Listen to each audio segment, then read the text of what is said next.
Hello, John Heaton, and working through the few remaining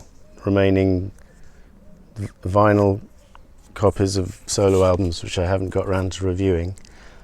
So this is a 1991 release from Paul McCartney, Unplugged, the official bootleg, and I guess put out because maybe the bootleggers had already put out their illegal version of it. So this was the first in a series of MTV Unplugged concerts. I think Paul was the first, or among the first, and recorded on the January the 21st, 1991 at Limehouse Studios, Wembley, London. And the concept behind Unplugged, for those of you who don't know, was literally that you wouldn't have any amplifiers or not any loud electric guitars anyway. You'd have microphones, and this picture actually shows, I think, I'm not sure if you can spot it, but I read somewhere that there's a microphone close to the acoustic guitar, a rectangular microphone, and presumably the same close to Hamish's acoustic bass. So basically, to have a stripped down sound, more of it like an acoustic concert. And Paul used his touring band that he toured with on the Flowers in the Dirt tour, with the exception of Chris Whitten, the drummer, had gone off to join Dire Straits, to tour with Dire Straits. And we have Paul Wickens on keyboards, who's still with Paul to this day. We have Hamish Stewart on guitar, and he sings the lead on one track. Robbie McIntosh also on guitar. Blair Cunningham is the new drummer, and Paul and Linda. And it's very refreshing, the sound of this album, because let's face it, we've had a lot of Paul McCartney live albums over the years, and I don't think too many of us go back and revisit them that often. I'm thinking albums like Paul is Live and Tripping the Live, fantastic, and Good Evening New York City, and Back in the US, and the one recorded in Russia. And there's about maybe 9 or 10 live albums out there from Paul, most of which recorded in the last 15 or 20 years. And so if I'm going to listen to a live album of Paul, I would tend to go for the earlier ones, the one which is available being Wings Over America from '76, and then this one is almost could be described as early because it was 1991 after all, although he had started his big tour by then. But he's never gone back and revisited this concept, which I find a bit disappointing. By the way, the artwork is interesting, isn't it? Because it's looks a little bit bootleggy, deliberately maybe, and it's also very similar to the Chocobee CCCP Russian album. In fact, I think deliberately mirroring that concept. Even got the star here. This vinyl, by the way, is a European pressing. It's all the sleeve notes are in Spanish. I think I'm right in saying this album didn't come out in the UK on vinyl, although it was released on CD not long after. Maybe not the same year, but not long after. It says 1991 here, so I guess it was the same time. The label is quite an interesting green label, again similar to the red Chocobee CCCP label, and it's got a sort of slightly flimsy cardboard sleeve. But as I say, I'm a bit disappointed that Paul hasn't gone back to this concept of acoustic concerts, because I think it's a good idea, and it makes such a change from just churning out, and also a good opportunity to discover some lost gems from his catalogue. Not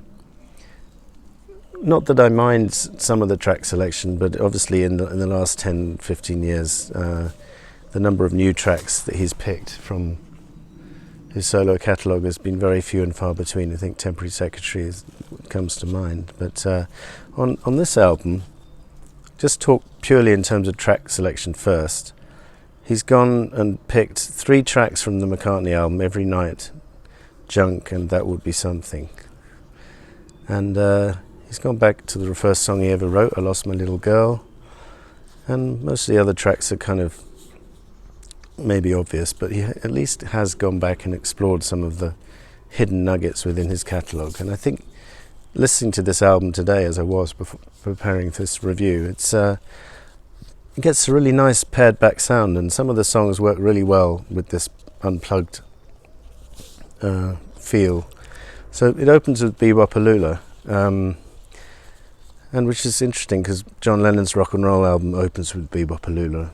This one is a lot more laid back acoustic version, and Paul almost singing falsetto vocal, but it's very effective, and I think it's one of the best tracks on the album. And then he introduces I Lost My Little Girl, which literally has 3 chords, and it wasn't even credited to Lennon and McCartney, although it could have been, I suppose.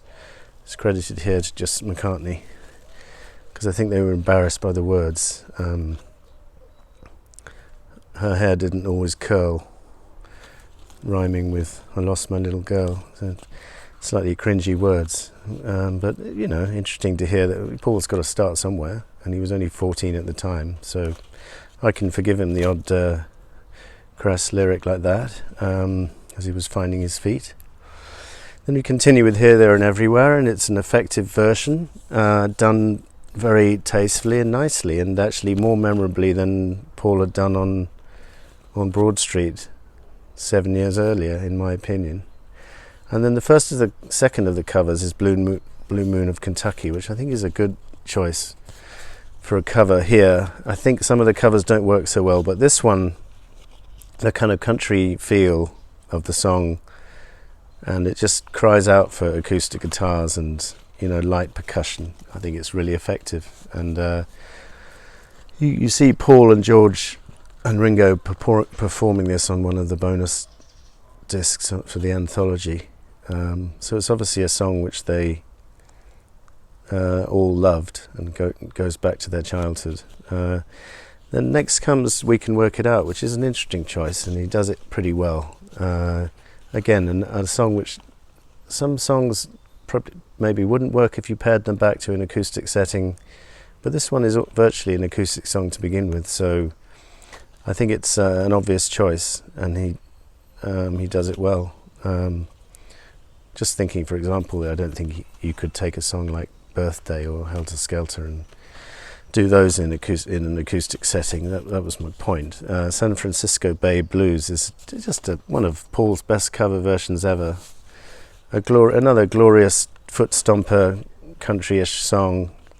I forget who wrote it, but it's a classic, and quite similar to Midnight Special. By the way, there were some songs recorded in the concert, which didn't make the final album, and it hasn't even released this as bonus tracks on a CD or anything. Things We Said Today was recorded Midnight Special, Matchbox, Mean Woman Blues, and a track called The Fool. And then also rehearsed but not released on the album, Mother Nature's Son, Figure of Eight, Cut Across Shorty, Heartbreak Hotel, Heart of the Country from Ram, which would have been very interesting, She's My Baby, and Mrs. Vanderbilt. So one almost wishes this was a double album and the concert was twice as long. But anyway, I've just seen a face, an obvious choice for this album, and Wings had done this to tremendous success and very effectively on the 76 tour, in the acoustic section of that tour.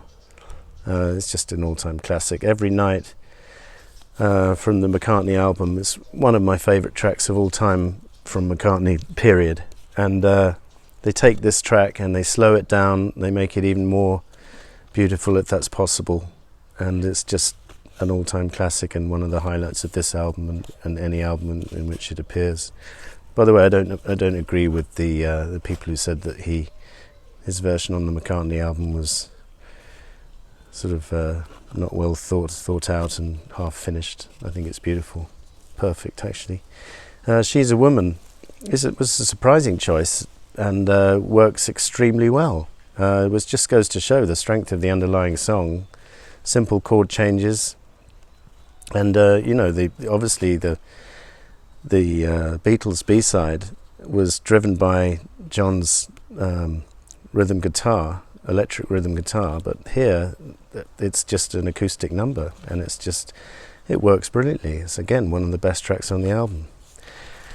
And then we turn over to side 2, and this is where Paul track selection sort of goes downhill a bit. High Heel Sneakers is an old rock and roll number which I can do without, really. It's not even a good song in my opinion, or certainly not on a par with Bebop-A-Lula or those earlier country songs, Blue Moon of Kentucky and side 1, San Francisco Bay Blues. It's just an average 50s song. I don't know why he would pick this. I don't know why he would pick Matchbox either, because I don't think that's one of Carl Perkins' best, or one of the era's best either. And I Love Her is next, and an obvious choice, yes, but just done beautifully, and good harmony vocal from Hamish Stewart on this one.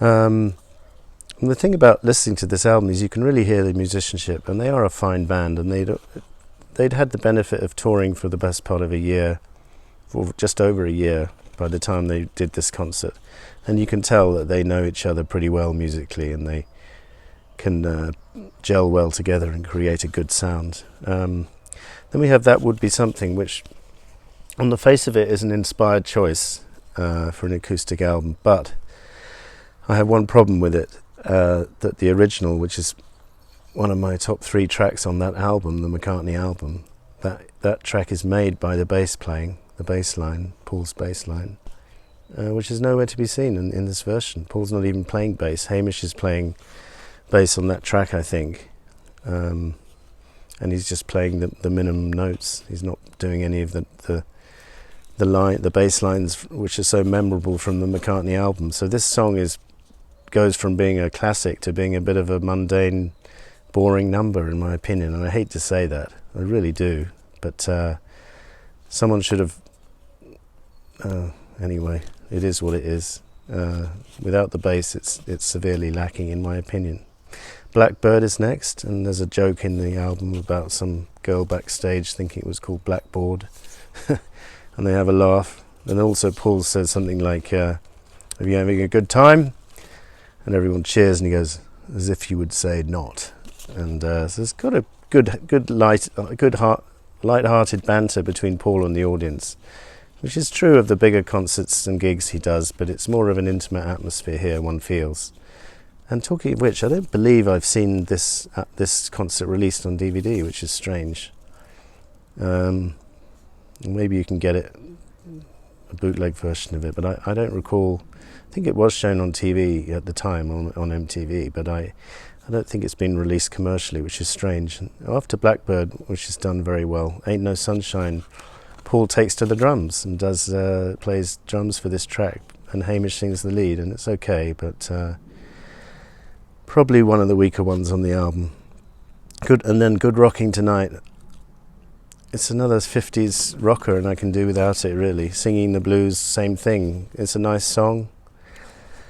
But how many of these type of songs do you need to hear? And wouldn't it have been better if Paul had chosen some nuggets from his solo catalogue? Instead of just playing safe and doing these 50s songs. And then it finishes with Junk, although it's not really junk, it's more sing-along junk, because it's an instrumental version of that track. And it's quite a nice idea to do, but if you're buying this album thinking you're going to get Junk, the track with the lyrics, then I'm afraid that's not the case. He's not singing at all, which is a shame, because I think he could have done a good version of this.